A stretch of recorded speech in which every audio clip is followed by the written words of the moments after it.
Bom, boa tarde a todas e todos. A gente está retomando esse evento em homenagem ao professor Teixeira Coelho. A gente teve uma manhã muito boa, ouvimos falas ótimas e tenho certeza que a tarde também será assim. Essa parte da tarde será mediada pela Nayene Sanches, a quem eu convido que se sente aqui. Eu não vou falar nada, já fiz minha participação de manhã. Eu só queria registrar, na verdade, aproveitar que nós estamos no Instituto de Estudos Avançados, num evento que trata de uma produção intelectual muito profícua. Eu queria só registrar o meu repúdio à forma como o governo federal não pagou as bolsas, né, e não pagou as bolsas de residência médica. Então, acho que é um momento que a gente tem que manifestar o repúdio a esse tipo de ato, que é uma violência, né? É uma violência às pessoas que contam com suas bolsas, e é uma violência à produção intelectual, científica, enfim. Então, acho que isso cabe num evento. Então, passo a palavra para você, Nayene. Obrigada, professora Lúcia. Sou uma pós-graduanda que sentiu os efeitos agora do que a professora acabou de relatar. Boa tarde a todas e todos. Bom, é uma honra estar aqui com todos vocês, com os palestrantes. Além de agradecer a presença de todos, eu agradeço ao IEA, ao professor Martin e à professora Lúcia. É com profundo carinho que agradeço a professora Lúcia, que desde o momento que eu conheci, segue transformando a minha vida. Foi ela que me colocou em contato com o professor Teixeira Coelho. Eu gostaria de cumprimentar a mesa e aos alunos do professor Teixeira, aos amigos, e especialmente a Bruna, filha do professor Teixeira, que esteve com a gente na parte da manhã e creio que virá à tarde também. Bom, nessa cerimônia tão marcante, homenageamos o intelectual, artista e professor singular, figura pública, íntegro e devotado ao trabalho. Teixeira Coelho é um dos nomes mais importantes da cultura contemporânea. Quando eu me sentei para organizar essa fala, eu me vi envolta por centenas de registros de aulas, livros, textos, vídeos e áudios. A robusta e refinada produção de Teixeira Coelho, somada à amizade que construímos, renderia horas, meses, anos, uma vida de homenagens. Não à toa, a minha tese será finalizada e dedicada ao professor Teixeira. Teixeira foi muito presente na escrita da minha tese, e não se tratava somente de compartilhar com o professor se um conceito estava certo ou errado, mas as angústias, as inseguranças e as alegrias do processo de doutoramento. Lembro-me de quando Teixeira me preparou mentalmente para enfrentar a tensão da qualificação. Dependendo de como a minha voz soava ao telefone, ele recomendava um filme para me acalmar. Foram muitos anos sendo sua aluna. Eu tive o privilégio de trabalhar com o professor Teixeira e assistir ao longo de 5 anos todas as suas aulas no curso de Gestão e Políticas Culturais, oferecido pela Universidade de Girona e o Itaú Cultural. Mas a generosidade do Teixeira não parou por aí. Além da imensa troca acadêmica no curso de especialização, acompanhei suas aulas no grupo de estudos sobre História da Arte e participei como ouvinte dos encontros do grupo de Humanidades Computacionais. Teixeira me apresentava mundos, e a cada encontro com ele eu imaginava que eu estava a bordo de uma nave espacial, mais especificamente da Enterprise, em busca de uma nova aventura nos lugares mais distantes e inexplorados do cosmos. Foram muitos aprendizados ao lado do Teixeira. Eu não fiquei nada surpresa com a dificuldade de encontrar o melhor caminho para organizar minha fala no dia de hoje. Tal dificuldade me fez optar pelo óbvio. Falarei de algumas das experiências que tive como aluna do professor. Com Teixeira, eu aprendi que deveria exercitar meu olhar sobre a questão do gosto. Para ele, era preciso saber por que gostávamos ou não de alguma coisa. O gosto exige tempo de reflexão. Olhar para os nossos gostos pode eventualmente nos tornar mais sensíveis das dores do outro, pode inclusive gerar consciência de mundo. Certo dia, durante uma aula em que analisávamos um documentário do Werner Herzog, o professor Teixeira disse a seguinte frase, abre aspas, gosto da arte porque ela me deixa mais perto do enigma da vida. Depois dessa aula, passei a pensar que com a arte eu poderia entrar em contato com a grande beleza que emana do enigma da vida. Eu gostaria de repetir essa frase porque o Teixeira acreditava na repetição como forma de aprendizado e julgo essa uma das frases mais marcantes do professor. Abre aspas. Gosto de arte porque ela me deixa mais perto do enigma da vida. Para Teixeira, a arte e a beleza caminhavam juntas. Lembro-me que, inspirado em uma entrevista de Ariane Mnouchkine, diretora do Teatro du Soleil, Teixeira compartilhou comigo em primeira mão o título de uma de suas aulas. O título era o seguinte: Dai-nos a beleza nossa de cada dia. Teixeira transitava pelo melhor que havia no teatro, na dança, na literatura, na música, no cinema e na pintura. Ao descrever suas memórias de infância, o professor nos guiava para dentro dos quadros renascentistas. Uma vez ele nos contou sobre a experiência de acompanhar sua mãe nas lojas de tecido. Ele falava do cheiro e da textura. Descrevia o som que saía da tesoura dos funcionários que cortavam os tecidos. E assim, em segundos, colocava seus ouvintes dentro das obras renascentistas. Era como se estivéssemos acariciando o veludo dos vestidos que as personagens do quadro de Tiziano usavam. Como dizer que o professor Teixeira Coelho não nos colocava dentro de um quadro de William Turner durante suas aulas?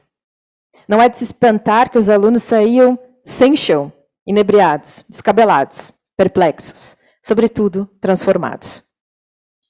Teixeira provocava tempestades dentro da sala de aula. Ele mudava a respiração das pessoas. Os alunos ficavam inquietos na cadeira. Tudo se tratava de exercitar a reflexão, a imaginação, o gosto. E mesmo em um cenário tenso de revisão de valores, de pensamentos, de gostos e de comportamentos, Teixeira emanava luz. Nunca se sentava durante suas aulas, ele ficava em pé. Porque assim como Turner, sabia o local exato onde posicionar o feixe de luz. Eu não posso dizer que nunca senti a sensação causada pelo frio da neve, porque participei de uma aula em que o professor Teixeira reuniu a obra de diversos artistas que abordavam esse tema. Do mesmo modo, eu não posso dizer que não conheci o Monte Fuji. No mês de agosto desse ano, seguindo sua recomendação, estive na Basílica de São Pedro e no Museu do Tintoretto. Eu já sabia o que esperar. Se eu fiquei embasbacada diante da grandiosidade da obra A Crucificação, sim, claro. No entanto, eu fiquei igualmente impressionado com a maneira como o professor havia analisado essa obra em sala de aula. Teixeira foi capaz de prever a exata reação de alguém que observava pela primeira vez um Tintoretto em loco. A partir de Tiziano, aprendíamos sobre elegância.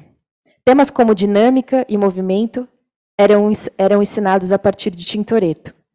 Não se tratava de estudar a técnica utilizada para a restauração dos quadros de Rembrandt e Vermeer, mas de entender que é possível tomar consciência das adversidades e das mudanças do tempo. Quando nos ensinava, Teixeira nos fazia vislumbrar recomeços e soluções. Sobretudo, nos convidava a desfrutar e conviver com o conflito. O entendimento do impressionismo como a representação de uma ideia de um mundo móvel, onde as pessoas e as paisagens são imutáveis, serviram para que eu lidasse melhor até mesmo com o astigmatismo que tanto me atrapalha.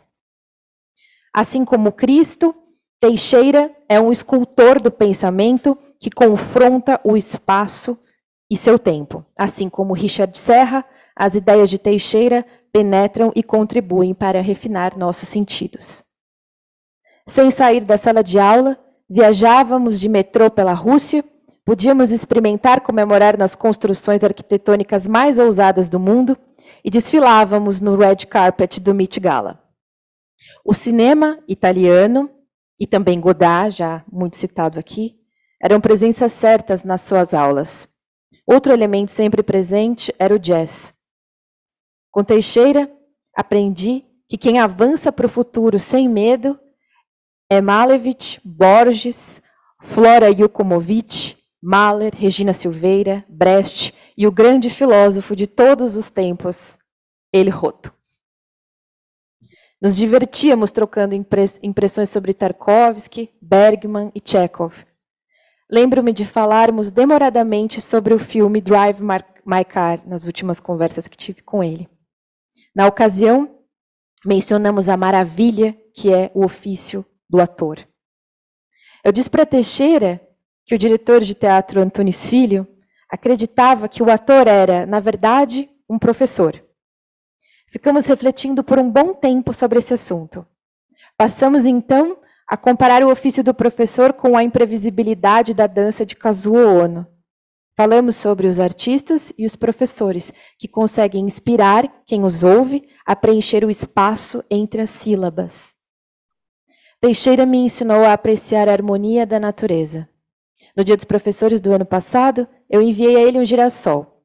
Para minha surpresa, a florzinha que lhe dei de presente ganhou papel de destaque na composição de cenário onde ele realizava suas reuniões virtuais.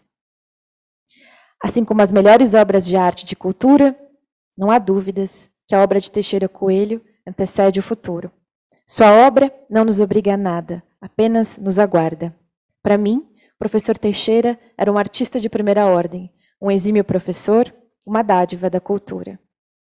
Essa homenagem reafirma a refinada contribuição intelectual e artística de Teixeira Coelho para a área da cultura.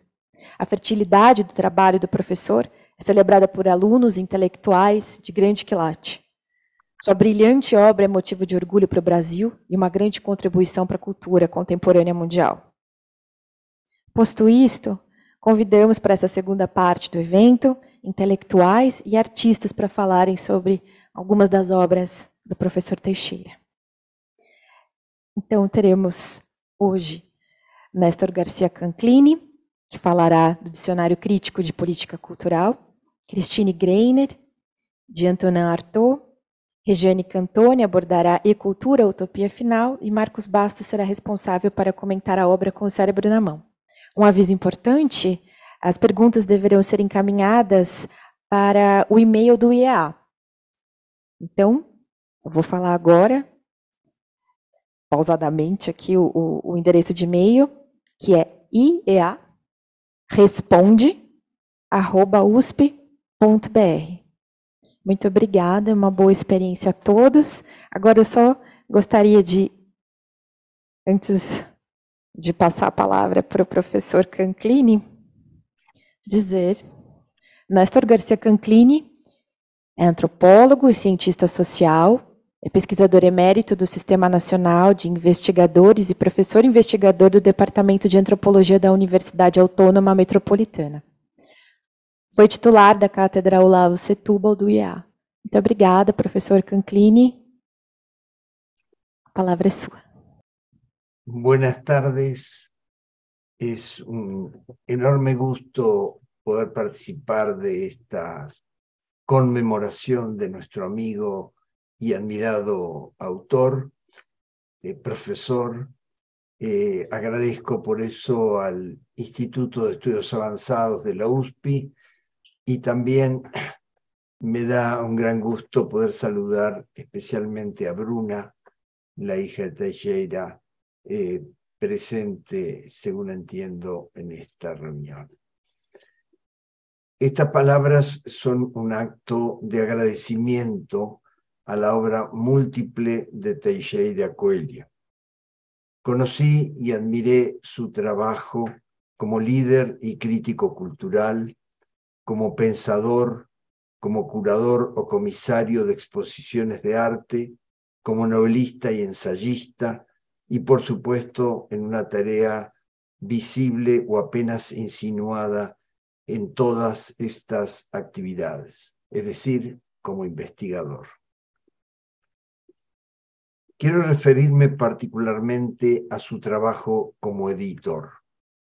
Sabemos que dirigió o impulsó varios programas editoriales. Tuve el honor de que él incluyera libros míos en colecciones de Itaú e Iluminuras. Pero tomaré aquí un sentido más amplio. Su labor como editor cultural o sea, como organizador de los saberes de varias disciplinas científicas y humanísticas para volver comprensibles la dispersión y las interacciones entre artes, la arquitectura, instituciones culturales, medios de comunicación, acciones en los mercados y fuera de ellos, animadores, gestores, artistas y públicos o consumidores de la cultura. Escribió para eso un diccionario crítico de política cultural, publicado en Sao Paulo en 1997 por Iluminuras.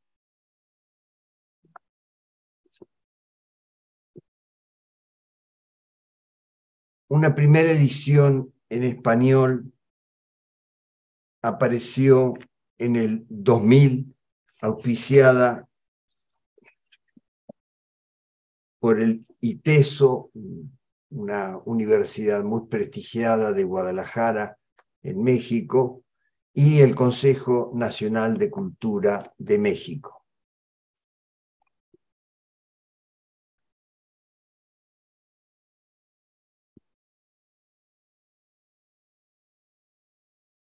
Luego preparó otra edición publicada por la editorial Gediza en Barcelona en 2009 y con amplia repercusión en los países latinoamericanos, especialmente en Argentina y México, donde esa editorial tiene varias casas.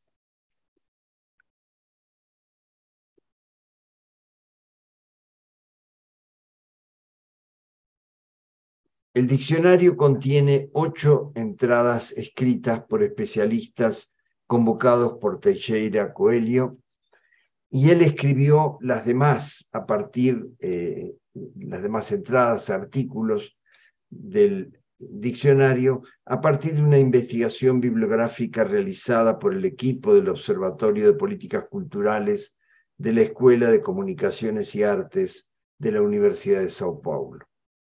Su aparición y modificaciones en las reediciones coincidieron con la expansión de cursos de gestión cultural en muchos países en la última década del siglo XX y la primera del XXI. En el primer párrafo del prefacio a la edición española de 2009, se preguntaba a Teixeira por qué ha cambiado mucho la cultura y la comprensión de la cultura desde la primera edición brasileña de este libro, y casi no se han alterado las prácticas de las políticas culturales. Más aún, se asombraba de que gran parte de estas políticas seguían bajo los moldes de la sociología del siglo XIX. La cultura sería la superestructura de una infraestructura económica, con las consecuencias que eso tiene al concebir las identidades, las clases sociales y el imperialismo. El diccionario, elaborado por Teixeira y un grupo de colaboradores brasileños y de otros países, intentaba encarar la complejidad, las contradicciones y las paradojas de los fenómenos culturales. En los congresos culturales, observaba en ese prefacio, se habla de cultura y de lo que debe hacerse para democratizarla, y poco o nada se sabe respecto de aquello sobre lo que se habla y se dispone, se plantea y se administra. Fin de la cita. Así se creyó descubrir en esos congresos, continuaba, que la cultura promovía el desarrollo económico, por lo tanto el desarrollo humano, y la paz, y la diversidad. La cultura surgía como causa de la generación de la renta individual y de ganancias del Producto Interno Bruto. Y la cultura podría construir o reconstruir socialidades, promover la educación, la salud y la igualdad entre los géneros y entre las preferencias sexuales y sectores etarios. La cultura se convirtió a sí misma en políticamente correcta, o sea, un potencial de apaciguamiento, de conformidad, de control. En esta perspectiva, ya es posible imaginar qué tipo de editor fue Teixeira Coelho. No el ingeniero de conflictos, ni el que se va acomodando a las instituciones políticas nacionales o internacionales en las que participó y volvió a participar, aunque lo fastidiaran sus monotonías y perezas intelectuales. Menos aún el editor de libros y diccionarios dispuesto a tranquilizar las irreverencias o disonancias para que esas obras se publiciten en suplementos culturales divergentes y se publican y vendan miles de ejemplares. Por eso lo tituló Diccionario Crítico, porque lo primero que hay que redefinir son las nociones de diccionario y editor.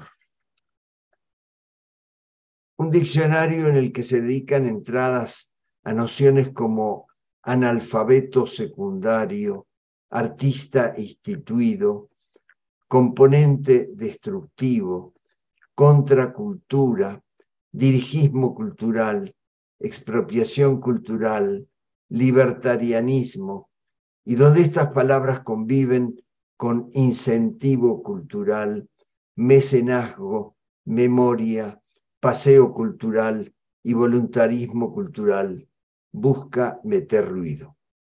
No porque ese autor tan prolijamente vestido, tan cuidadoso del respeto a los otros, fuera un subversivo disimulado, sino porque el término con más apariciones en su diccionario era arte.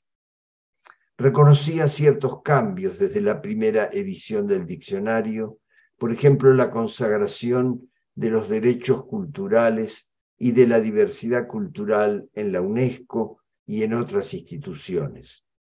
Por eso se refirió a ellos en la edición de 2009.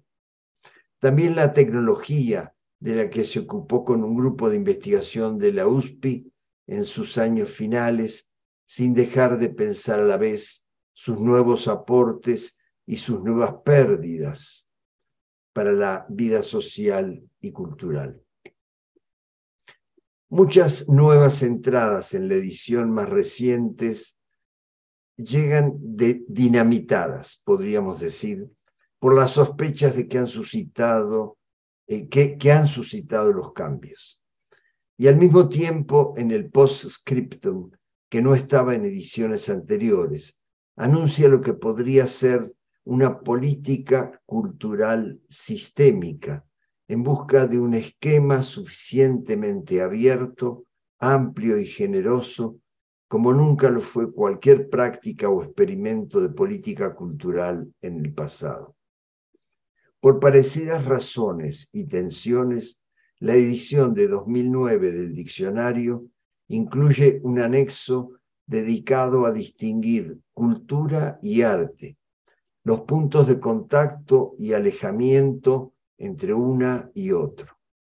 Acaba diciendo que el diccionario es una experiencia para abrir puertas y revolver el campo plantado en el más estimulante sentido de cultura, que es no la tierra ni el cultivo de la tierra, sino esa cuchilla del arado que la revuelve enteramente para el nuevo plantío, dejándola en un estado que es al mismo tiempo desolador y cautivante.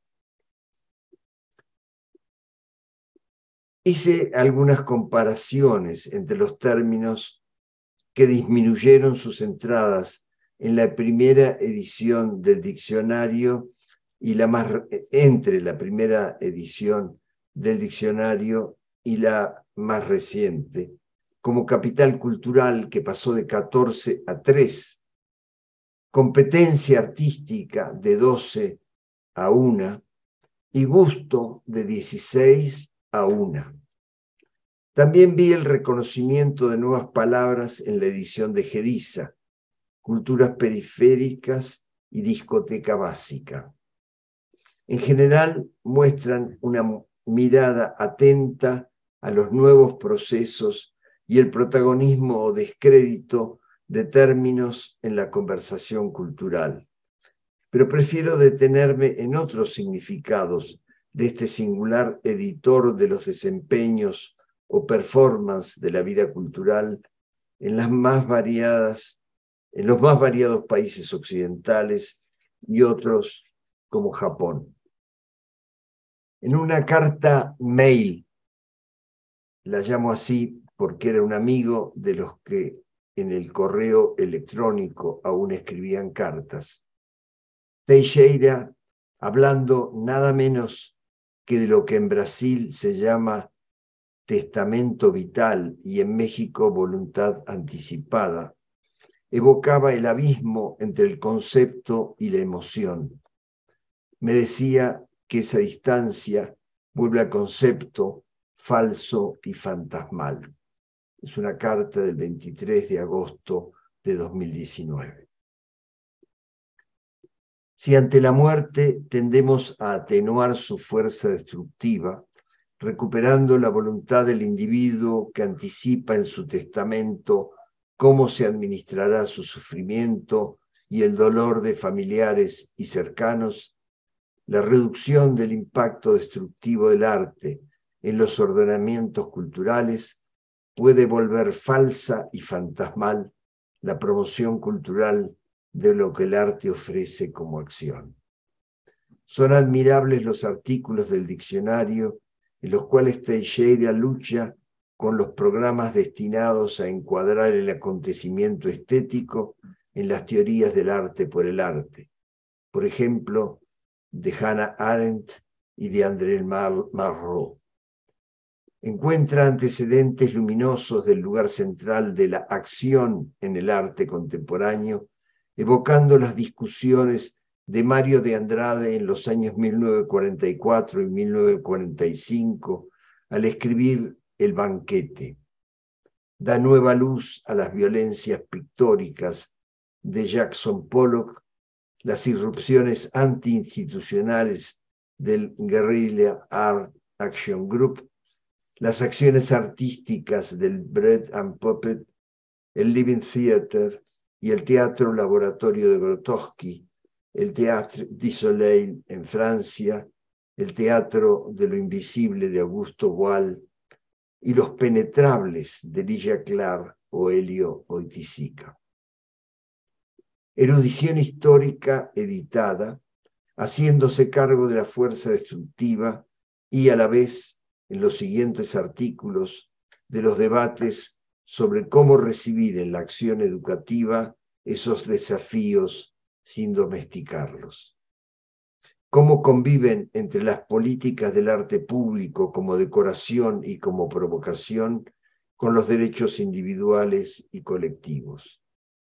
El debate abarca las dudas sobre las llamadas artes comunitarias, las que buscan insertarse en centros culturales y las que, aún aceptando financiamientos y ser parte de un cuerpo colectivo, son conscientes de los riesgos del arte instituido, de los intelectuales que se vuelven orgánicos.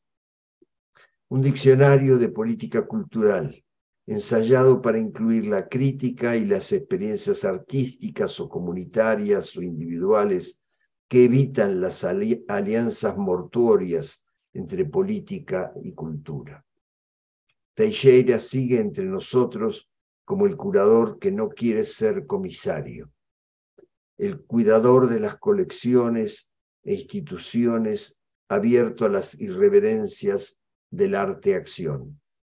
Su testamento vital está en el conjunto heterogéneo de sus libros y es notorio en este diccionario, entendido no como una colección de definiciones, de respuestas decantadas, sino como focalización de preguntas. Da conocimiento y lo razona de modo que mantengamos la extrañeza. Muchas gracias. Obrigada, professor Canclini. Chamo agora Cristine Greiner. Olá, professora. Cristine Greiner é professora livre-docente em Comunicação e Artes pela PUC São Paulo, ensina no programa de estudos pós-graduandos em Comunicação e Semiótica, onde coordena o Centro de Estudos Orientais, no curso de graduação em Comunicação das Artes do Corpo. Professora? Obrigada, Nayene. Boa tarde a todos. Eu fiquei muito honrada com o convite da Lúcia e do Martin para estar aqui, ainda ao lado do professor Canclini. O professor Canclini não me conhece, mas eu leio muitas coisas que o senhor escreve. Sou uma grande admiradora. E, Nayene, obrigada pela sua fala também. Você fez uma fala muito pessoal, emocionada, foi muito bonito. Obrigada. Eu também estou contente de estar aqui com Rejane e Marcos, que são meus amigos. É uma pena que eu não pude estar presente, e estou aqui no virtual. Eu conheci a obra do Teixeira Coelho, inicialmente, assim, já nos seus primeiros livros, quem me apresentou foi o professor Décio Pinhatari, um livro antigo do Teixeira Coelho chamado A Construção do Sentido na Arquitetura, ali de 79. E depois disso, eu comecei a acompanhar a produção do Teixeira, né? Eu trabalho no programa de comunicação e semiótica, mas eu também estudei nesse programa de comunicação e semiótica. Então, quando eu fiz o meu mestrado, no começo dos anos 80, com esses professores, o Décio Pinhatari, Haroldo de Campos, né? Nós lemos e estudamos bem um livro do Teixeira Coelho que era sobre semiótica, informação e comunicação. E foi mais ou menos nessa época, um pouco depois, que ele escreveu esse livro sobre Artaud, que sai, se não me engano, em 1982, mesmo a primeira edição, pela editora Brasiliense. Eu, inclusive, pedi à Lúcia para escanear e me mandar esse livro, porque o meu, em papel, desapareceu. Aquelas coisas que acho que a gente empresta para algum aluno e some, né? E assim, eu sempre acompanhei muito a produção do Teixeira Coelho, e anos depois nos encontramos no Itaú Cultural, porque eu fui coordenadora da Enciclopédia de Dança durante alguns anos, e ali tive a oportunidade também de ver muitas palestras e, claro, acompanhando toda essa discussão tão importante, né, como o professor Canclini falou agora, sobre política cultural, o dicionário, os debates sobre indústria cultural, muita coisa importante que ele colaborou demais com a gente, né? Sobre esse livro especificamente do Artaud, que a Lúcia pediu para eu comentar, é um livro relativamente pequeno, né? Ele faz uma apresentação de Artaud, no entanto, não é uma apresentação assim linear, não é uma contação de histórias sobre a vida do Artaud. Ele já vai logo pegando em alguns temas que são temas muito caros ao Artaud. A obra, né, as obras completas de Artaud são enormes, é muito complexo. Há pouco tempo eu voltei a estudar vários dos seus textos, porque eu fiz uma tradução, né, do livro desse filósofo japonês, o Kunichi Uno, que escreve esse livro sobre Artaud, Pensamento e Corpo. E foi muito curioso para mim, por conta desse evento, voltar a ler o livro do Teixeira Coelho, porque eu não olhava para esse livro há muitos anos. E foi muito curioso, porque a minha própria leitura de Artaud mudou muito com o passar dos tempos, né? Eu acho que quando eu comecei a ler os primeiros livros de Artaud, tanto as primeiras traduções em português, como quando comecei a ter acesso às obras completas em francês, eu me interessava inicialmente mais pela questão teatral, realmente. Então, os conceitos teatrais, o teatro da crueldade, a peste, as concepções de corpo, como corpo sem órgãos, a luta contra o organismo, que tudo isso era muito forte em Artaud, né? Depois, algumas dessas questões acabaram ficando muito conhecidas através da leitura de Gilles Deleuze, Deleuze e Guattari. Mas, inicialmente, eu comecei lendo no próprio Artaud.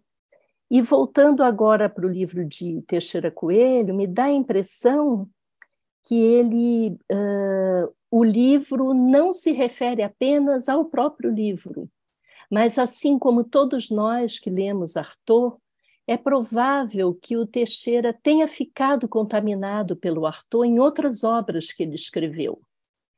E não porque ele tenha citado o Artaud, mas porque tem algumas questões muito importantes que se impregnam.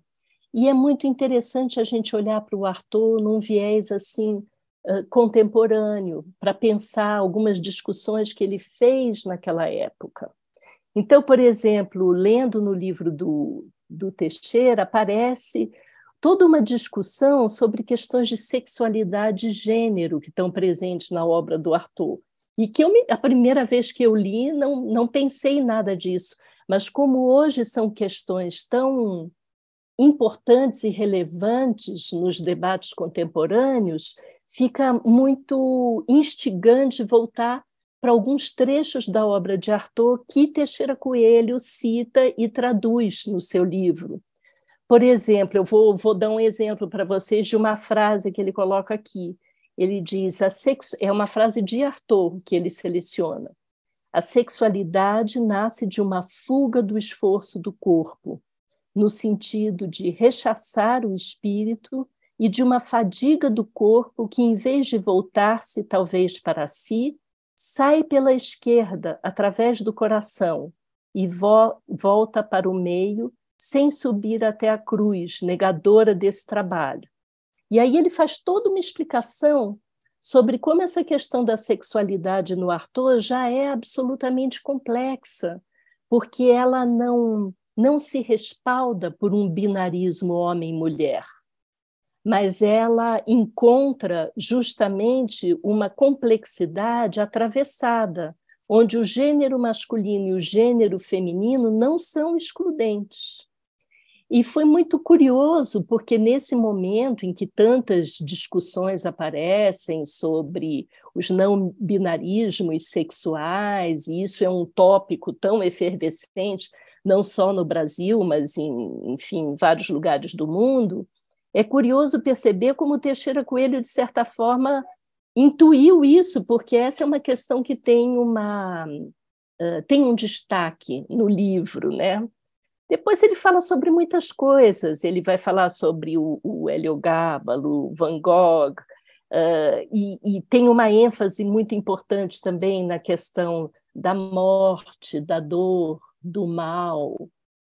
E na obra do Artaud, essa questão do corpo e espírito muitas vezes são atravessadas, mas não tem uma linearidade também, porque algumas vezes ele separa. O Artaud não é um autor que ele tem um ponto de vista que segue sempre numa coerência, ele muda de ideia. Então, algumas vezes ele parece uma pessoa extremamente religiosa, depois ele abomina completamente a noção de Deus, essa questão da vida e da morte também encontram versões muito distintas dependendo do momento da obra, né? E o Teixeira ele escolhe uma frase muito interessante para falar disso, que ele diz assim: por vezes sentimos a vida como uma coisa única. No entanto, essa coisa nunca admite nenhum tipo de teoria. Então, ele, assim, essa é uma questão também que atravessa o livro e que eu acho que ela tensiona de alguma forma. Claro, o Teixeira Coelho era um professor, um intelectual, mas talvez esse viés de Artaud, que nunca entendeu a teoria como algo apartado da prática, tenha deixado algum vestígio muito importante. Eu vou dizer por quê. Não é só a questão da teoria e da prática, mas a questão da ficção e da história. Como vocês sabem, o Teixeira Coelho escreveu alguns livros também ficcionais. E me parece que desde essa discussão do Artaud, isso começa a se fortalecer, porque nos ensaios de Artaud, nas dramaturgias, nos textos mais poéticos, a ficção nunca foi apartada da realidade. E isso não se deve apenas à questão da loucura, que tanto se fala em relação ao Artaud, mas a uma discussão, por vezes, extremamente consciente, de que é através da ficção que nos aproximamos da realidade e da vida. Ele, num certo momento, coloca um título, ele que eu estou falando agora, Teixeira Coelho, né, ele coloca um título num momento do livro que se chama Destruir a Arte para Tocar na Vida. Então, porque essa é uma questão também para Artaud. A arte e a vida nunca estão completamente apartadas, mas, por vezes, aquilo que se torna mais relevante é sentir que se está vivo. E para sentir que se está vivo, é preciso, por vezes, deixar todo tipo de representação de lado. Essa foi uma questão, por exemplo, que impressionou muito a Derrida, porque Derrida, quando escreve sobre Artaud, ele diz: não se trata de uma nova forma de representação, mas trata-se do colapso da noção de representação. Isso eu acho que, de certa forma, também está relacionado a essa tensão entre ficção e história, ficção e realidade. Uma outra frase do Teixeira Coelho que eu gosto muito nesse livro, ele diz assim: Artaud tem uma cortante e irritante lucidez. Essa questão da lucidez em Artaud, que aparece em tantos momentos, mesmo quando ele está falando algumas coisas que parecem completamente disparatadas. Porque, conforme a obra vai se complexificando, esse objetivo de esgarçar a linguagem, para que a linguagem comece a desfazer as regras da gramática, desfazer as palavras prontas, assim como também desfazia o corpo dado a priori, vai transformando a linguagem cada vez mais numa sonoridade. Então, eu entendo que nesse momento, quando o Teixeira está falando sobre essa cortante, irritante lucidez, é justamente esse momento em que ele está num pedaço ali da obra de Artaud, em que a consciência brota da sua lógica mais aberrante, mais inconsciente, menos categorizada, menos institucionalizada.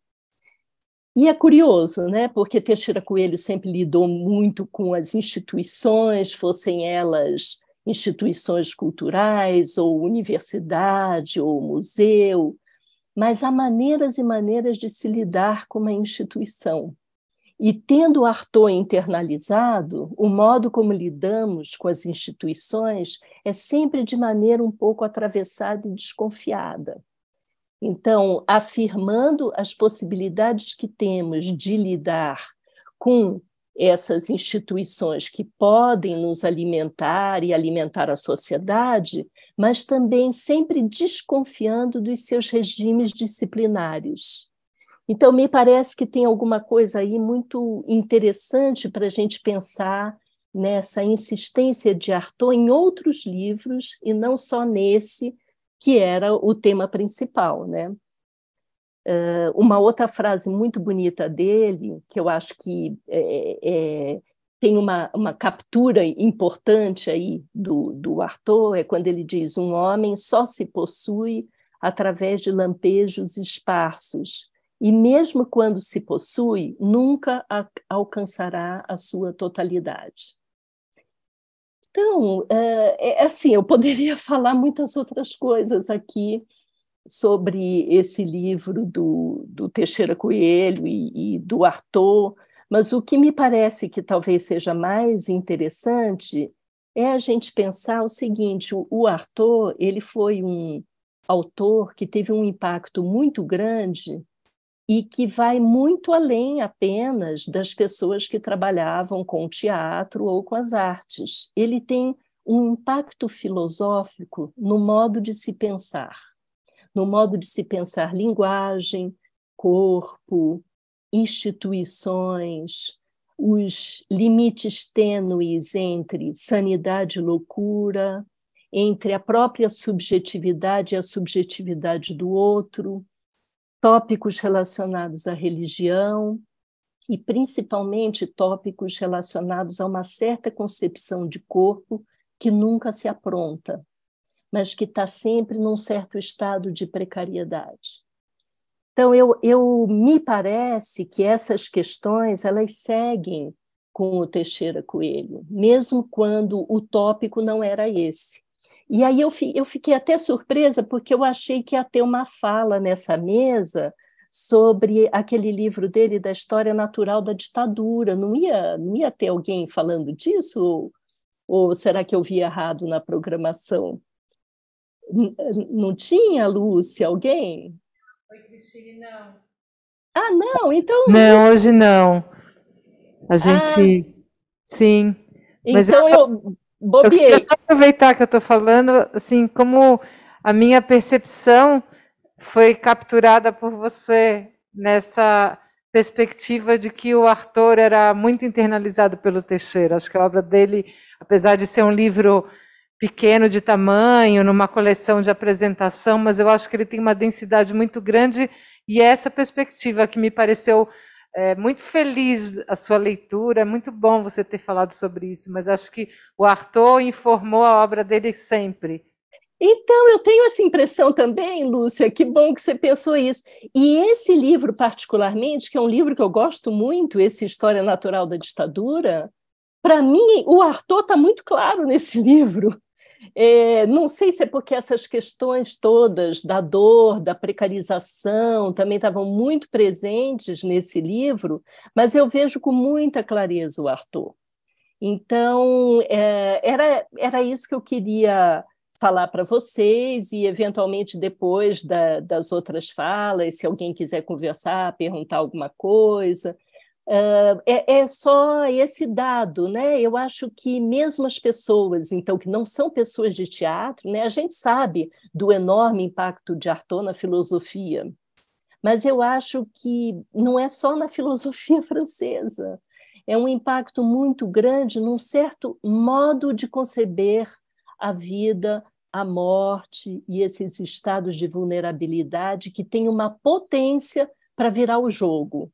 Então, aí eu entendo que o Teixeira Coelho estava muito impregnado sempre do Artaud, e a gente também compartilhava essa paixão pelo Japão, né? Então, eu acho que tem uns encontros aí meio subterrâneos nessas discussões que, de certa forma, vão instruindo a nossa trajetória na vida.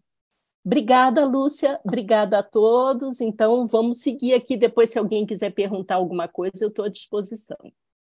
Muito obrigada, professora Cristine. Eu chamo agora o professor Marcos Bastos, que vai participar presencialmente. Professor Marcos Bastos, artista e professor vinculado do Departamento de Artes e ao Programa de Pós-Graduação em Tecnologias de Inteligência e Design Digital da PUC São Paulo. Professor. Boa tarde, gente. Queria agradecer o convite. E eu preparei um pequeno texto introdutório aqui e depois vou ler um texto mais longo a respeito do livro Com o Cérebro na Mão, né, que foi o livro para o qual a Lúcia, a Nayene e o Martin me convidaram para comentar. Mas antes eu queria dizer como eu lembro com carinho dos encontros que eu tive aqui no IEA mesmo, com o Teixeira Coelho, né, dos quais a Lúcia participava também, né. Eram tardes muito acolhedoras, tardes produtivas, né, e que eu acho que demonstravam o talento dele para reunir grupos de pessoas de uma extrema qualidade e potência intelectual, que ele coordenava, né, com muita gentileza, com muita sensibilidade, né. para mim foi uma oportunidade de ter uma interlocução que era sempre muito serena, assim, né, muito gostosa, com esse que eu considero um dos principais intelectuais da Universidade Brasileira, né. Então foi com muita alegria que eu aceitei o convite para falar aqui para vocês, né? E a respeito de um livro que foi um prazer ler também, eu não conhecia, né, mas de uma escrita muito elegante, sagaz, em sintonia com o seu tempo. Um livro que é crítico, mas nunca negativo e muito antenado com o futuro também, né? Então, vou falar algumas coisas aqui a respeito do Com o Cérebro na Mão, então. Com o Cérebro na Mão, de Teixeira Coelho, explora o entendimento dos dispositivos como extensões do corpo, comum em pensadores da comunicação e das artes como McLuhan, citado no texto como um pensador subestimado, e Youngblood, que tornou popular o conceito de cérebro eletrônico. O ponto de partida do livro é o momento de superação das distâncias por meio de máquinas e veículos, que no século XIX mudam as formas de perceber a geografia. O homem do século XIX passa a ouvir vozes que vêm de longe, pelo telefone, ouvir vozes que vêm do passado, no gramofone, e viajar mais rápido do que os cavalos, nos vagões de trem, ainda extremamente lentos se comparados aos padrões que vão se estabelecer no século XX, para não falar das supervelocidades de hoje. Mesmo diante deste conjunto radical de mudanças, Coelho acredita que ele seja incapaz de entender um smartphone, a extensão mais complexa do corpo humano, quando se pensa na relação entre tamanho e potência. Este é o cérebro na mão do título, o aparelho minúsculo que tanta gente carrega consigo o tempo inteiro, através do qual é possível se comunicar, fazer fotos, editar vídeos, criar planilhas, navegar na internet, jogar, enfim, performar uma quantidade de atividades completamente desproporcional ao seu tamanho. Conforme o livro, em 2015, ano de sua publicação, 2 bilhões de pessoas carregavam hoje seu segundo cérebro na mão, com conexão à internet e touchscreen. Em pesquisa de 2019, o Pew Research Center informa que estima-se que mais de 5 bilhões de pessoas têm telefones celulares, um crescimento de mais de 50% em 4 anos. O fio condutor do livro é a busca pela compreensão do que as mudanças tecnológicas provocam no campo da cultura e o debate dos desafios que ela propõe, com um olhar sempre atento ao mundo das artes, o que será explicado em mais detalhes adiante. O olhar proposto confia no termo ecossistema, conceito que o autor considera compatível com o conhecimento de que lidamos com condições comparáveis em diversos sistemas e que, como sugere Luhmann, o sistema como um todo é um sistema de comunicação operativamente fechado. O pano de fundo do percurso que vai se desenhar é um mundo que muda radicalmente de direção, com os atentados do 11 de setembro em 2001 em Nova York, do 11 de março de 2004 em Madrid e do 7 de janeiro de 2015 em Paris. A esta altura surge um dos conceitos importantes do texto, de diferenciação funcional.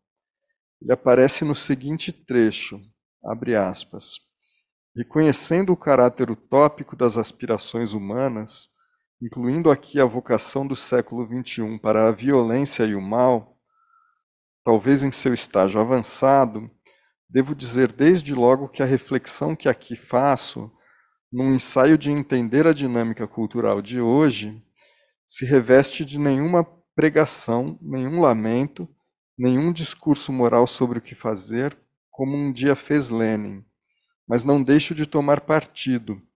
Embora ele não o diga desse modo, concordo com Luhmann em que a causa dos desastres humanos e da impotência da humanidade reside numa visão estratificadora da vida e do mundo, presente nas religiões, nas filosofias leigas e nas políticas de todas as cores, a qual caberia opor um entendimento do mundo de tipo diferenciação funcional, conceito de incômoda concretização e essencialmente dinâmico, mas nem por isso menos merecedor de atenção. O que está sugerido neste deslocamento é o abandono dos vetores de cunho ideológico que costumam orientar as escolhas dos homens, em favor de um regime interdisciplinar, em constante redesenho. Mas este abandono dos vetores de cunho ideológico precisa ser esmiuçado para evitar mal-entendido, pois não significa abrir mão de pensar as políticas da cultura, senão de fazê-lo em outra chave, mais contemporânea. O livro se propõe a tratar de dois tipos de desafio cultural no século XXI: o patrimônio material, que ele associa ao hardware, e o patrimônio imaterial, que ele associa ao software. O texto explica que ambos se imbricam de modo mais intenso do que parece, motivo pelo qual recorre de início a um esquema marxista de descrição de certo aspecto da realidade social, que se adapta, nessa perspectiva, ao sistema de produção cultural. Como no conhecido ensinamento do filósofo alemão, a tecnologia afeta a cultura. Um aspecto que com o cérebro na mão destaca é a velocidade do contemporâneo. Lembrando como os bens ou produtos culturais se multiplicam na era da informática, Coelho identifica uma quantidade sem precedentes. Mas, como diz, não se trata apenas de uma questão de quantidade. A dimensão do tempo é ela também agora crucial e pode ser detectada no sistema da cultura, assim como é prática no sistema geral do universo, segundo a nova física. A esta altura, o livro deixa transparecer com uma de suas sagacidades, que é o entendimento não ingênuo das novidades que surgem no campo da comunicação e das artes. Por exemplo, ao tratar do viral, em nota ele lembra que os Beatles e os Rolling Stones foram virais, ainda que a partir de um modo de articulação de cima para baixo, a partir de um canal singular, enquanto o viral contemporâneo vem de baixo para cima, a partir de uma multiplicidade de fontes. Este modo de olhar revela uma das qualidades do livro, a capacidade de colocar os fenômenos contemporâneos num contexto mais amplo, que permite olhar para eles com mais complexidade, de forma menos ligeira. A consequência deste contexto é uma reformulação significativa dos processos de produção cultural, levando à necessidade de reconsiderar o argumento da escassez, na medida em que as tecnologias distribuem conteúdo de forma ampla e irrestrita.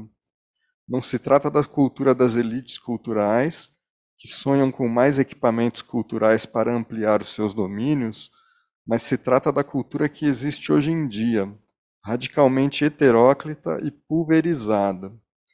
E em meio a esta diversidade radical, é possível o acesso por preços menores aos livros eletrônicos dos lançamentos mais recentes e o acesso gratuito aos clássicos que já se encontram em domínio público. Um mundo em que presente e passado convergem para os mesmos aparelhos, ainda que Coelho considere que vivemos um século que gosta de si mesmo. Diferente da Renascença ou de parte significativa do Barroco, o contemporâneo é, em seu entender, voltado para o presente. Uma distinção importante que com o cérebro na mão propõe é entre o consumo e o uso dos bens e produtos culturais. Da circulação ampla, lucrativa e diluída, a circulação cheia de significado, mais restrita e densa, há distâncias e, por vezes, intersecções. O texto identifica uma lacuna na educação que não prepara as pessoas para o uso, deixando-as envoltas em práticas de consumo. Surge novamente o problema de como os bens ou produtos culturais se multiplicam na era do contemporâneo, mas agora está em jogo a fragmentação do público.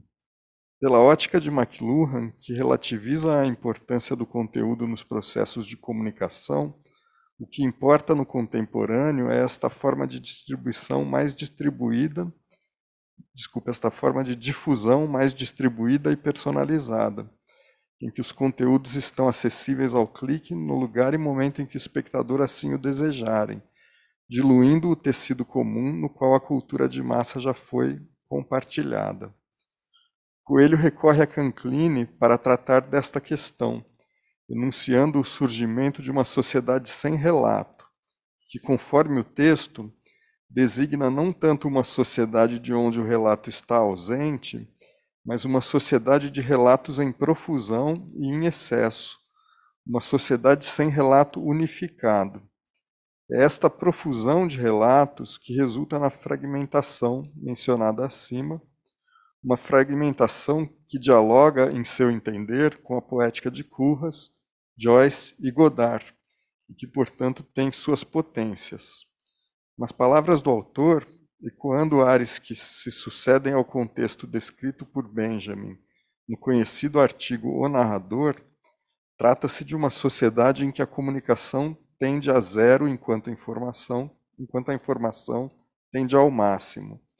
Do ponto de vista de Coelho, por mais problemas que este tipo de sociedade venha a apresentar, ela é preferível às sociedades de relato único que a antecederam. Não deixa de ser, todavia, uma sociedade com dilemas. Um deles é o controle da atenção, a que o texto se refere, relatando as tecnologias mais recentes no campo da comunicação, em sua capacidade de ler as emoções de seu público. Trata-se de algo que aumentou exponencialmente desde que o livro foi publicado e tem consequências sérias para a vida das pessoas, inclusive pela forma como se insere nas práticas da política, como se viu, por exemplo, com o escândalo da Cambridge Analytica. Com o cérebro na mão, tem vários trechos que são extremamente atuais, transformando o livro em um diálogo crítico com o presente. E por falar em presente, Coelho considera o entretenimento um dos principais traços do ecossistema comunicacional contemporâneo.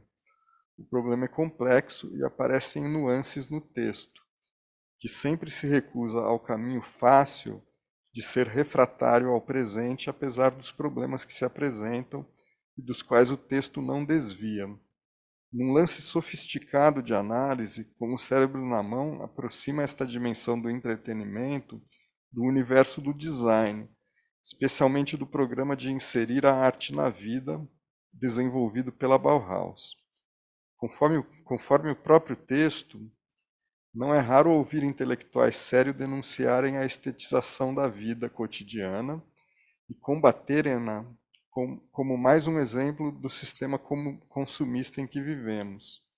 Nunca fica muito claro em quem ataca essa estetização se há uma estetização boa e qual ela seria, assim como não fica claro se a estetização é em si um mal. A impressão geral é de que o lugar da estética, segundo esses críticos, é nos museus, salas de concerto, livros e nada mais. Mas como os mesmos intelectuais sérios atacam também, com frequência, os museus, a sensação que termina por impor-se é que defendem a miséria e a feiura. A estética é um dos temas preciosos do livro. Não se trata de um livro sobre estética, mas de um livro atravessado pela arte, por um apreço gigantesco pelo papel que a arte desempenha nas sociedades, inclusive a contemporânea. Assim, em vários trechos, como neste acima, há uma valorização da estética em detrimento de possíveis críticas. A arte e a estética perspassam o livro como chaves para um melhor entendimento dos problemas que o texto apresenta, mas também do mundo propriamente dito. Mas o design também assume uma centralidade nos argumentos apresentados. O design se torna um modo do estar no mundo que é aberto para o novo, o desconhecido, o ignorado, o incerto, o futuro. O design surge como um lance de otimismo crítico em um cenário sombrio. Ele faz par com o entretenimento no modelar do futuro. Conforme o texto, pela primeira vez na história da humanidade, é possível projetar o futuro para pior e para melhor, se ainda houver margem para a segunda alternativa. E a ideia e a palavra aparecem e estão aí, design. O viés dessa palavra, como se diz, não é de baixa. Nada indica que o design, assim como o entertainment, irá desaparecer logo. Pelo contrário, Em vez de criticar negativamente ambas as palavras e a realidade por elas referida, seria melhor atentar para o que recobrem, o que querem fazer nascer ou aquilo para o que abrem espaço. O único incômodo com a ideia do design é aportar excessivamente para a ideia do futuro, tolhendo a visão de que a vida e a vida cultural se faz sempre no presente. Este modo de pensar sobre o design e sobre o entretenimento também é uma tônica do livro. O texto se recusa a ressaltar o aspecto negativo da realidade, por mais problemática que ela se revele, buscando sempre compreender no que implica a conjuntura em questão. É uma forma de fazer a crítica da realidade sem se fechar em argumentos enclausurantes, como a teoria crítica muitas vezes acaba fazendo. Isso não significa que o livro não deixe de fazer a crítica dos aspectos problemáticos do presente desafiador diante do qual ele se encontra, mas é uma crítica propositiva, que procura nas frestas os vetores por onde o futuro pode se desdobrar.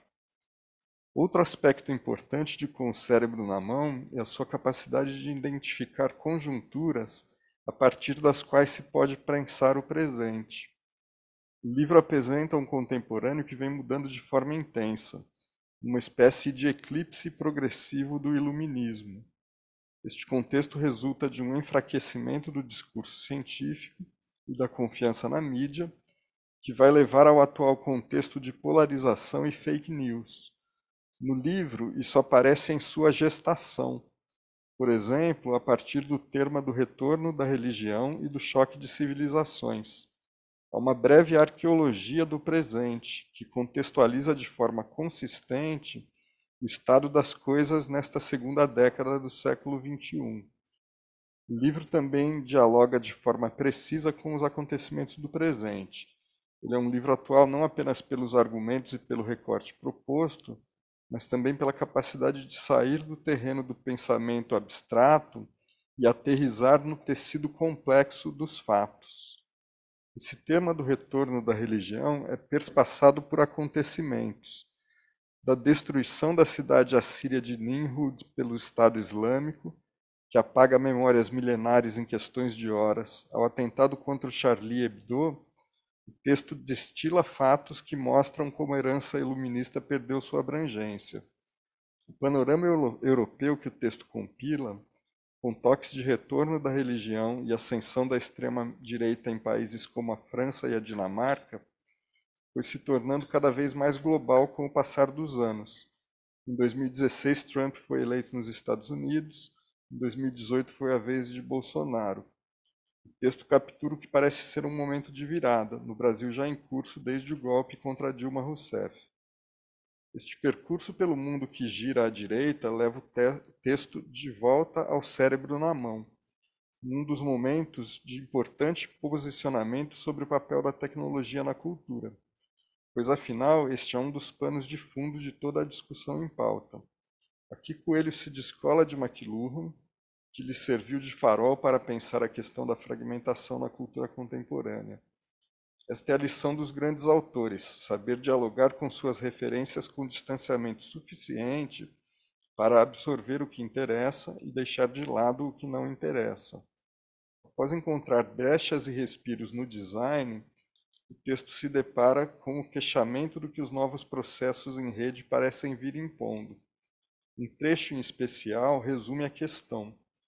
Os novos meios técnicos são entregues vazios ou neutros de conteúdo a seus usuários, que deles se servem segundo suas tendências de comportamento.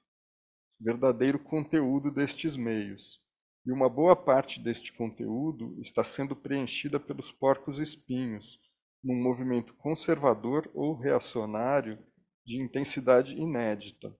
Uma política de intervenção sobre esses meios originariamente vazios tem sido desenvolvida por enquanto de modo predominantemente negativo, através da censura, da retirada de sites do ar ou da interdição de acessar sites com conteúdo de incitação à violência e ao assassinato no chamado Ocidente, assim como fazem China, Irã, Cuba, com o banimento de tudo que não se conforma à ideologia dominante. Em várias citações, não se trata mais de impedir que certas coisas sejam vistas ou feitas, mas, pior censura, de obrigar a que se vejam, digam ou façam certas coisas, como nos piores tempos do nazismo. Ao se aproximar do final do texto, surge um dos belos momentos do livro, pela capacidade de desviar do pensamento dominante com sutileza e precisão. Trata-se da descrição do presente como um tempo flutuante, ao invés de líquido. Desconsiderando a metáfora de Bauman, que se tornou uma espécie de fala dominante do mundo intelectual, o texto consegue descrever o mundo atual de forma muito mais adequada. De forma breve, Coelho descreve o modo como a realidade se tornou flutuante, em parte como consequência natural de sua própria movimentação, mais livre das amarras que conheceu ao longo de um passado não tão dilatado, no qual se inclui boa porção do século XX, e em parte como consequência de ataques que sofreu desde o interior de seu próprio campo, e dos campos cada vez mais conservadores que hoje a cercam por todos os lados e lhe estreitam os caminhos possíveis. Sem ser nostálgico, o texto advoga uma reversão, de volta ao iluminismo. Há uma passagem irônica no caminho que leva ao século XXI.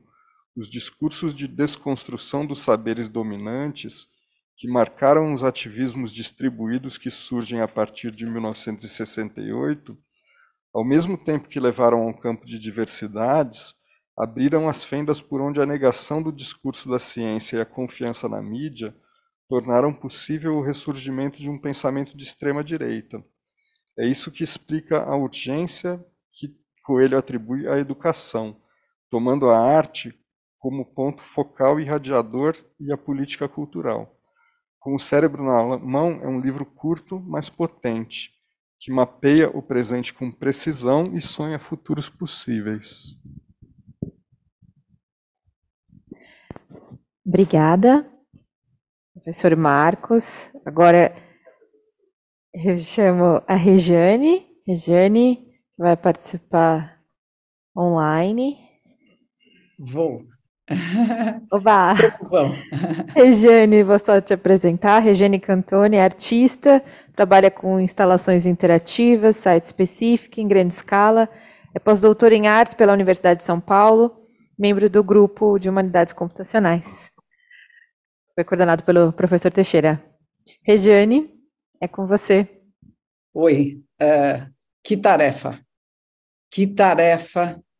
essa de fazer uma homenagem a um cérebro, a um sistema nervoso central, eu diria melhor.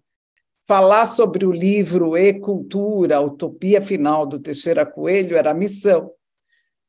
E eu pensei que eu tinha que fazer isso usando a e-cultura. Né? Como artista, eu pensei que eu precisava me apropriar daquilo que ele fala e incorporar o que ele fala no modo de apresentar. Então, essa é a apresentação que eu elaborei. Essa apresentação também traz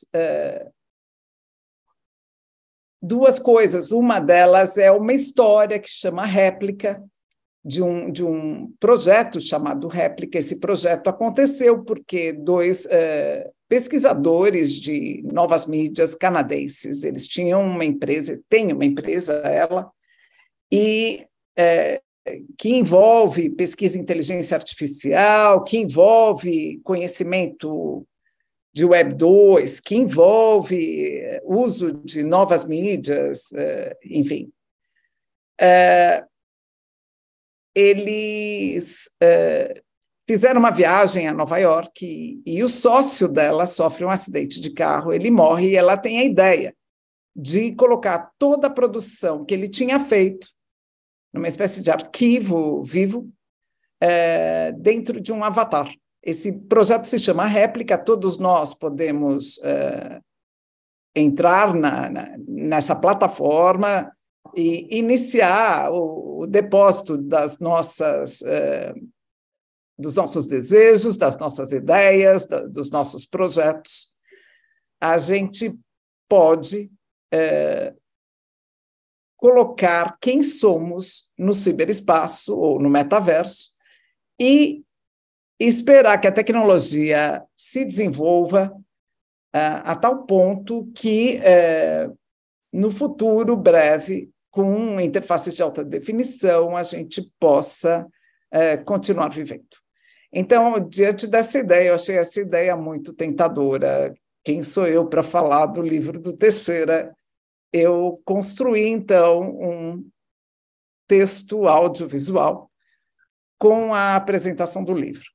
E eu espero que a gente consiga fazer essa apresentação. Esse projeto, o Réplica, ele tem um filme, ou existe um filme da série Black Mirror, que vai tratar também dessa questão. O episódio no Black Mirror é uma mulher, ela está grávida, o marido dela era um fanático de internet, ele deixava tudo, ele passava o dia inteiro na internet e tudo isso era registrado e ele sofre um acidente, porque ela está grávida, ela influenciada por uma amiga, a acessar esse banco de dados dentro de plataformas que são parecidas com a ideia do Réplica, que são parecidas com a ideia da utopia final, né? De todo conhecimento humano devidamente armazenado, devidamente acessível a todos, e nessa tentativa de construir ferramentas que nos possibilitem traduzir e chegar à ideia de que nós poderemos ser, como o Teixeira fala num dos vídeos que eu encontrei sobre ele, se eu precisar de um coração, eu poderia, a rigor, chegar na minha casa e, na minha impressora 3D, construir esse coração e colocá-lo, substituir o meu e ser salva pelo computador. Então, eu não quero falar muito também, porque senão eu estrago a surpresa que eu fiz para todo mundo, que, na esperança também, essa surpresa tem a ver com uma maneira que eu sou uma pessoa otimista, né? E eu tenho uma maneira de pensar que todas essas ferramentas que a evolução do computador, que a história de transformar, de construir meios ubíquos, né, como o Teixeira vai defender isso, a ideia de que esta tecnologia é a mais ubíqua de todas as tecnologias, é a mais pervasiva, que está em todos os lugares, aqui penetra diferentes culturas de uma maneira impressionante. Então, assim, dentro desse propósito, eu também queria deixar aqui a ideia da transformação do ser humano ter construído um sistema de linguagem tão poderoso, capaz de não só nos possibilitar comunicar nossas ideias, mas mais do que isso, porque isso depende de um corpo, né? Eu posso comunicar ideias enquanto eu tiver uma maneira de transformar pensamentos em outputs. E é disso que a gente sente muita falta do Teixeira, né? Dos outputs, da enorme obra que ele construiu, mas também o que me passou quando eu preparava isso que isso permanece no nosso sistema nervoso central. Quem encontrou o Teixeira ficou impresso de Teixeira, de suas ideias, da sua provocação, né? Do seu entendimento do mundo dentro de um modelo tão abrangente, e tão também dialético, né? E eu peço e quero esclarecer, eu falei com o Marcos Cusiol antes de fazer a proposta e de apresentá-la, e eu lembro que nesse momento que a gente conversou, a gente compartilhou essa sensação desta mente que não só trouxe ideias e que pensou o futuro, né? O E-Cultura, a utopia final, as nossas últimas reuniões no Instituto de Estudos Avançados, isso traz muito claramente um pensamento de um homem que conduzia uma pesquisa na direção do futuro. Ele vivia no presente e alertava para os passos futuros, né? Isso era um caminho não só de luz, mas isso é um caminho reflexivo, um caminho que eu, por exemplo, não sei, como artista, não sei fazer, porque é essa coisa do otimismo. Eu vou sempre na direção do sonho e o sonho implementado e gerar construções. Ele não, ele ia costurando, ele ia navegando esse túnel do tempo,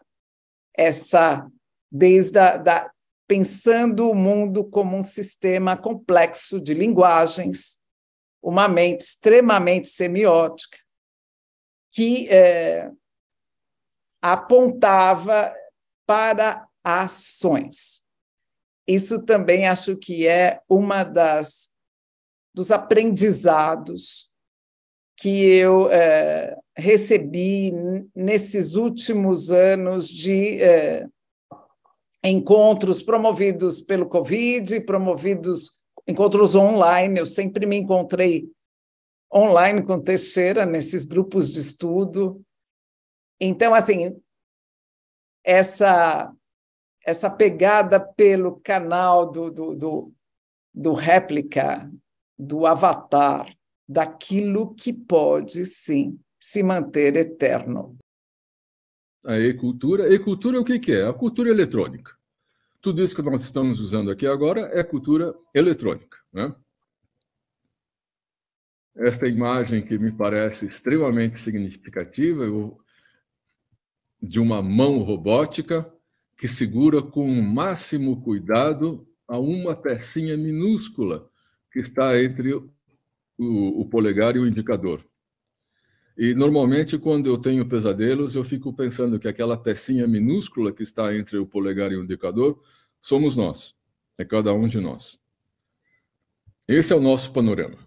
Esse é o nosso contexto. Na cultura computacional, eu não registro, eu construo. Quer dizer, eu fabrico. E eu fabrico a realidade. Vamos lá.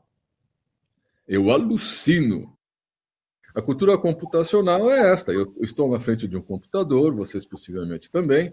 Estou com o meu telefone aqui como acessório, tenho o iPad aqui. Esta é a cultura computacional. E eu gostaria, então, de conversar com vocês e mostrar para vocês por que ela é importante.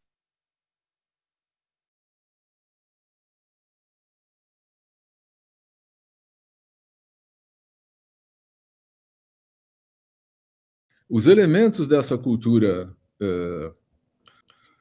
digamos, computacional, compõem o meio mais invasivo da história, que atravessa todas as barreiras de classe, de sexo, de idade, de religião, de ideologia, de altura, se vocês quiserem, de peso corporal, o que for.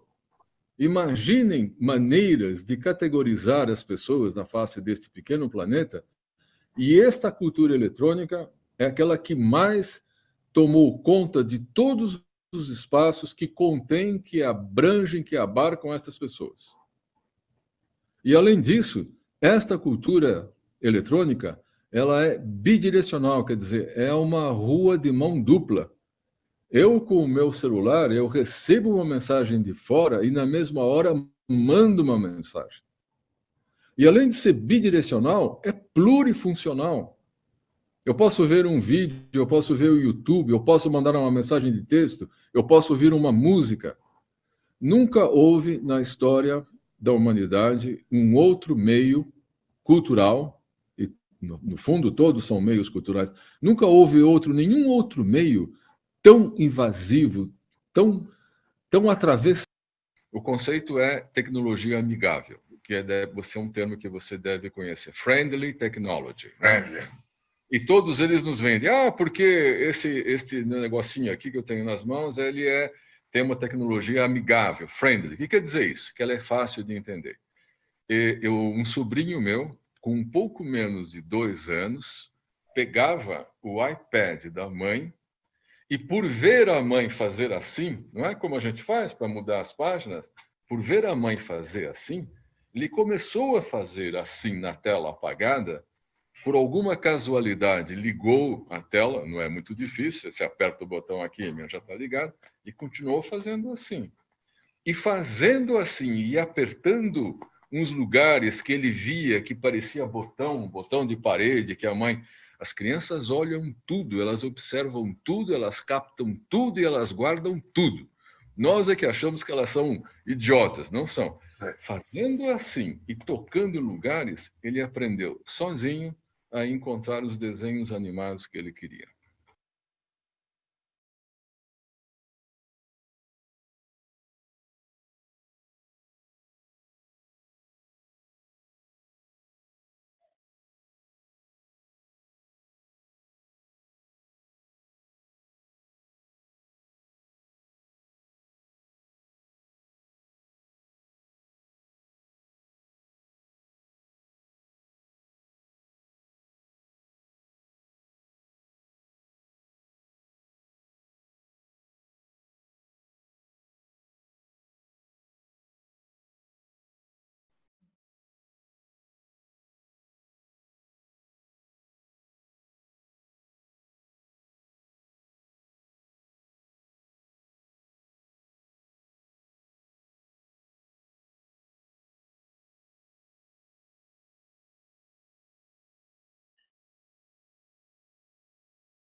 Nós somos imigrantes nesse mundo digital.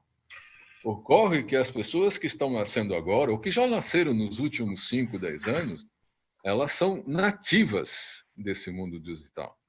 A minha experiência memorável, como você mencionou, é essa. A primeira vez que eu fui assistir um concerto ao vivo, a primeira vez que eu vi um balé ao vivo, isto para mim é importante. Para os nativos, não é importante.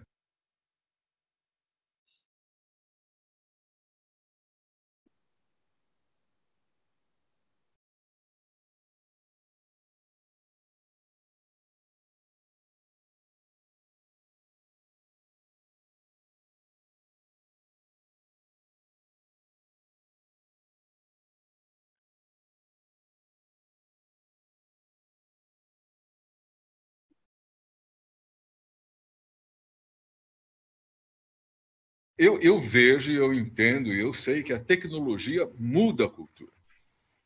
Sob esse aspecto, até o Marx sabia que a tecnologia muda a cultura. Cultura é uma coisa que muda. As pessoas acham que cultura é porque o patrimônio, porque as danças populares, porque não sei o quê, porque a história de raiz, porque a cultura do passado. A cultura muda. E a cultura acompanha a vida e a morte das pessoas. Por que tudo isso acontece agora? Esta imagem que vocês estão vendo, eu aprendi com... Enfim, eu vi pela primeira vez com um colega meu do grupo de pesquisas, e eu estou usando aqui graças a ele agora, não é? Com algumas pequenas alterações que eu fiz. Vejam esta linha vermelha que está aqui. Ela faz essa subida porque ela é, na verdade, uma curva, ela é uma linha logarítmica, não é? Logarítmica. Ela não é linear. Cada ponto de ascensão dela representa muito mais do que simplesmente uma escalinha, né? Mas vamos ver lá muito rapidamente. Olha, ela parte de 1900, que tinha uma máquina de calcular, olha, um computador primitivo, horrível, né? Primitivo, não servia para nada. E chega até 2045, e nós vamos ver por quê. Claro que até 2020 é a realidade palpável daqui para cá é a previsão. Mas ela não errou nestas outras previsões aqui, então vamos ver o que ela faz para ela chegar lá. Então, 1900, em 1920 havia uma máquina eletromecânica, em 1940 apareceram os relés, aqui, mais ou menos em 50, apareceram os tubos de válvula, não? As válvulas a vácuo, os tubos a vácuo, não? Das nossas antigas televisões. Um pouquinho aqui, depois de 60, os transistores, que fizeram uma revolução, e agora os circuitos integrados, que você já deve ter visto, naquela chapinha verde com os desenhos em alto relevo. Bom, ok. Olhem aqui, em 2000, o poder, a potência de um computador Mac. Ele estava aqui. Esta campo da direita aqui, ele é interessante, porque ele mostra, em termos daquilo que a gente conhece, não é? O equivalente desse poderio que está aqui. Vamos pegar aqui um rato, olha. A capacidade do cérebro de um rato foi superada por um computador em 2015. Olha 2015 aqui. Então, os computadores que eram fantásticos para nós em 2015, afinal de contas, 2015 não está muito longe, né? O computador de 2015, gente, tinha o poder de cérebro de um rato. Mas não ficou aí a questão. 2023 apareceu lá em cima, estão vendo? Em azul. Vai subir um eixo, para deixar bem claro. E vamos puxar agora, em 2023, quer dizer, o ano que vem. A previsão é que em 2023, um computador que estiver aqui, que for fabricado em 2023, superará a capacidade de um cérebro humano. E agora, 1 minuto para dizer por que eu estou chamando a atenção de vocês para tudo isso que vocês já sabiam. Porque não é possível mais nós fazermos política cultural, planejamento cultural. Nós não podemos mais apoiar cultura que esteja totalmente desvinculada desse universo que eu tentei muito rapidamente pincelar para você. Eu não expliquei por que eu coloquei utopia, não é, no título da minha utopia final, não é? Por que a utopia final? Porque essa é a última chance que nós temos. Esta é a última chance que nós temos, primeiro, para evitar uma catástrofe climática na Terra, que possivelmente nos matará a todos em questão de 10 anos, ou menos que isso. E segundo, vamos supor que a gente resolve o problema da cultura, da catástrofe climática. Esta é a nossa última chance para fazer o avanço final rumo à utopia do conhecimento. Nós, como humanidade, agora não é mais como brasileiro, nós, como humanidade, estamos muito longe, por N razões, agora entram as razões políticas, econômicas, etc., estamos muito longe de chegar na utopia final. Mas a utopia, venha ela como vier, ela virá pela computação. Para que os espectadores não fiquem, digamos, acuados contra a parede, eu deveria dizer, João, um pouquinho antes, depois você me corrige no caminho que você acha que nós devemos seguir, mas eu gostaria de dizer que quando eu escrevo E Cultura, Utopia Final, a rigor tem 2 sentidos possíveis, sem que eu saiba dizer aqui se um é de fato melhor do que o outro. Mas, enfim, quais são os 2 caminhos possíveis? Um, nesse sentido quase negativo que a ideia de utopia tem, como sendo algo opressivo, como geralmente ela é. As pessoas usam a ideia e a palavra de utopia como se a utopia fosse a coisa mais positiva do mundo. Quando você vai ler os livros de utopia, a começar daquele mais antigo, que é exatamente o livro que lançou esta ideia, não é? Você vê que, na verdade, é um mundo ordenado, organizado, controlado, onde a subjetividade não tem nenhuma possibilidade de expansão. E o que significa que, na verdade, a utopia é quase sempre uma distopia. Exatamente, né? Por outro lado, então, este é um cenário para o qual toda esta parafernália de algoritmo está apontando hoje. O outro sentido, que poderia ser positivo, é que, eventualmente, nós podemos passar e alcançar algumas utopias positivas, mas há uma que nós não vamos poder passar, que é exatamente essa que a máquina está desenhando agora. Então, digamos, veja, não é tão negativo assim, mas é bastante negativo, porque tudo aquilo para o qual este maquinário todo aponta agora,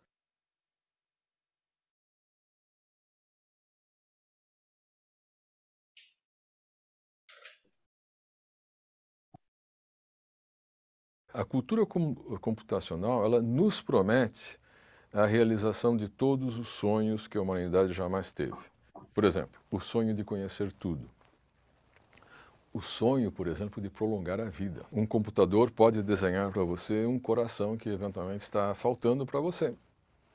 E ele pode desenhar este coração e imprimi-lo na sua casa. A impressora 3D pode imprimir para você um coração, se for necessário. Então ela permite, teoricamente, a realização de todas as ambições, de todos os sonhos da humanidade. Nesse sentido, do conhecimento total, por exemplo, teoricamente, numa questão que muita gente despreza, porque isso é a ficção científica, pode permitir o deslocamento seu instantâneo, não preciso mais ficar sentado num avião indigno durante 12 horas para chegar até Paris, eu entro numa câmara que me teletransporta para Paris, como a gente vê isso em Star Trek ou coisa do gênero assim. É um absurdo? Tudo bem, mas é um ideal que a sociedade se propõe. E a cultura computacional promete esse ideal. Então é nesse sentido que a cultura computacional se apresenta como o caminho perceptível, não quer dizer que vá se realizar, para a utopia final, que é a realização de todos os sonhos da humanidade. Porém, de novo, cuidado com o que você deseja, porque aquilo que você deseja pode ser bastante negativo e bastante opressor ao final.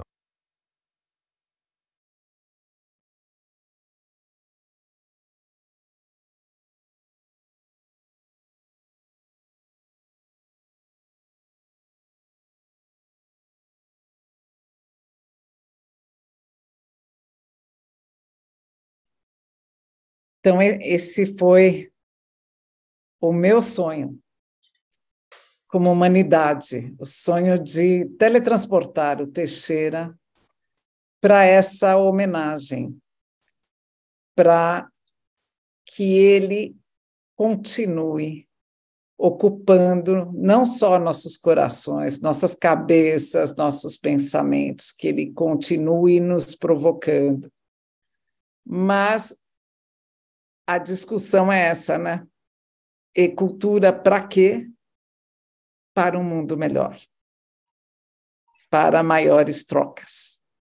Acho que é isso que eu aprendi com esse enorme mestre. Agradeço. Muito obrigada, Rejane. Agradeço a todos pelas brilhantes contribuições, professor Canclini, professora Cristine, Marcos, Rejane. Eu recebi uma pergunta do Samuel Robinson Miranda de Souza. Ele diz o seguinte: prezados, inicialmente parabéns a todos pelo simpósio. Tenho uma pergunta para a professora Rejane. Prezada professora, o projeto Réplica é citado por Teixeira Coelho no livro E Cultura? Você teria alguma referência sobre o projeto original? Busquei na internet, mas não encontrei uma indicação exata sobre o projeto. Obrigada. Oi, não, o Réplica fui eu quem associou a ideia de teletransportar o Teixeira para essa homenagem. O Réplica, ele é com K, KA, isso é a primeira pista que eu posso te dar, mas você pode me encontrar nas redes sociais e eu vou passar para você todas as informações do projeto. Eu estou inscrita lá, então, a rigor, eu posso deixar registros. Eu não tenho cultivado isso ainda, não tive tempo, é um dos problemas, mas eu acho que esse tipo de... Também uma provocação, né? Porque o Teixeira alertava muito para a questão do controle, a questão do uso das mídias, e E o Réplica faz exatamente isso, ele coleta, ele arquiva quem somos, assim como vários artistas fizeram, não? Tem o trabalho do Boltanski, que ele armazena as batidas dos nossos corações, e que também é absolutamente emocionante. No caso o filme, eu também sugiro você assistir esse filme, que eu não lembro o nome, talvez o Marcos Cusio se lembre, no Black Mirror. É o episódio em que este rapaz sofre um acidente, a mulher está grávida e ela começa a conviver com a personalidade na rede. Claro, existe um sistema de realidade de inteligência artificial que não só atualiza aquilo que era o arquivo do ser humano, mas pensa como ele, né?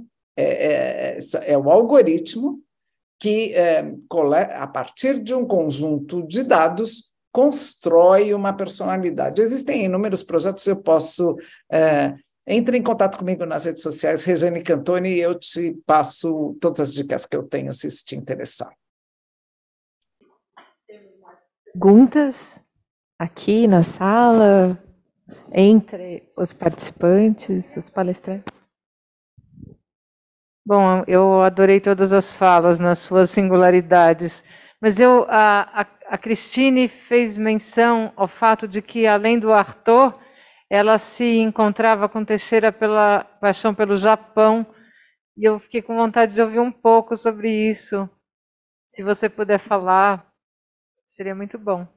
Então, Lúcia, é porque essa questão do Japão, eu acho que o modo que sempre me interessou e que me parece que interessava ao Teixeira também, não é o Japão no Japão, mas é assim, são as possibilidades de apresentar algum tipo de alteridade. Então, seja isso na relação com o teatro, na relação com a arquitetura, e inclusive na própria concepção de corpo, né? Que eu acho que, como eu falei aqui do Arthur, o Arthur também estava buscando uma alteridade para pensar corpo. Ele busca essa alteridade também num pensamento não ocidental. Então, se fosse esse pensamento não ocidental, as fabulações que ele fazia sobre o teatro balinês ou os tarahumaras no México, e eu acho que até fiquei pensando nisso agora ouvindo a Regiane, porque essa questão das vidas outras, avatares, isso e aquilo, tem toda uma discussão muito forte no Japão, que vai desde uma questão muito tradicional, que está ligada à presença dos fantasmas e das suas fantasmagorias, até as subjetividades holográficas, virtuais, o sexo com computadores, sei lá. E eu acho que mesmo nessa discussão das utopias, a questão japonesa, ela também é um subtexto ali para o Teixeira Coelho. Então, eu acho, eu não vejo como uma coisa explícita, assim, ficar discutindo a cultura japonesa, mas é uma espécie de alteridade que está sempre presente ali. E é uma forma também política de lutar contra um certo ordenamento muito típico de um pensamento moderno supostamente ocidental, no qual eu não acho que a gente se enquadre. Dentro desse pensamento político ocidental, eu acho que o Brasil e boa parte da América Latina não faz parte disso, porque a nossa Constituição ela não parte daí uma certa noção de sujeito, né? Uma certa noção de corpo, muitas vezes apartada da mente, tem... Aí é uma discussão complexa, mas eu acho, Lúcia, que é esse Japão assim, mais que se representa como uma possibilidade de alteridade que eu acho que interessava ao Teixeira e que interessa muito a mim também. Não sei se respondi a tua pergunta. Mais alguma pergunta? Eu queria só reforçar que foi uma alegria estar aqui. eu acho que nas nossas falas, que a gente pode perceber que são muito diferentes umas das outras, isso mostra também a pluralidade de discussões que interessavam ao Teixeira Coelho. Então, eu tenho alunos, assim, por exemplo, que identificam a pesquisa do Teixeira Coelho exclusivamente com a produção cultural. Tem outros que pensam o trabalho do Teixeira Coelho mais voltado para discussões já mais recentes dessas questões, por exemplo, que a Rejane trouxe. E, no entanto, assim, era uma pluralidade de questões. Eu acho que agora, inclusive, vendo ele falar, né, nessa montagem que a Rejane mostrou, fiquei pensando como é importante a gente seguir, né, valorizando e alimentando esses intelectuais que trouxeram para a gente tanta contribuição, e não num único tema, mas justamente a riqueza está no atravessamento de temas e nas questões plurais que foram propostas por ele. Então, eu queria agradecer demais estar aqui, fiquei com pena de não ir presencialmente, mas, de qualquer modo, foi muito bom ouvir todos vocês. Obrigada. Eu gostaria de me desculpar, porque eu não pude participar antes, então eu vou ficar com esse gosto de quero mais. Eu acho que a gente podia, muitas vezes, se reunir para falar de assuntos tão complexos, tratados por ele de uma forma tão, também é isso, ele não tinha uma resposta, mas ele sempre teve múltiplas respostas, múltiplas provocações, múltiplos pontos de vista, treinar essa não perspectiva, esse raciocínio, treinar, pensar complexidade, eu acho que isso é o que me faz, quando eu estou estudando, eu lembro do Teixeira e falo, não, esse não é o único caminho, vamos pensar novos caminhos, outros caminhos, vamos pensar com muitas mentes. Então, o debate de alto nível era uma marca do Teixeira, né? E foi isso que a gente teve aqui hoje. Então, eu gostaria de agradecer muito a presença de todos. Professora Lúcia, não sei se você quer fazer uma fala final. Não, eu só quero agradecer. Acho que a nossa ideia de escolher algumas obras entre tantas, né, tinha justamente esse caráter dessa percepção de alguém que se movia pela inquietação e que ousava traduzir, passar por várias fronteiras, né? Então acho que cruzá-las e olhar a partir de outros pontos de vista, como ele sempre colocava. Então acho que a gente teve uma tarde muito especial a partir dessas diferentes falas. Então, agradeço muito ao professor Canclini, à professora Cristine, Rejane, professor Marcos, que está aqui, e agradecer ao IEA também pelo apoio, a Sandra Cedini, o Jorge, que está aqui na parte técnica. Então, é isso, acho que a gente teve uma tarde, um dia todo muito especial, né? Muito especial, celebrando alguém que foi muito especial também. Então, muito obrigada.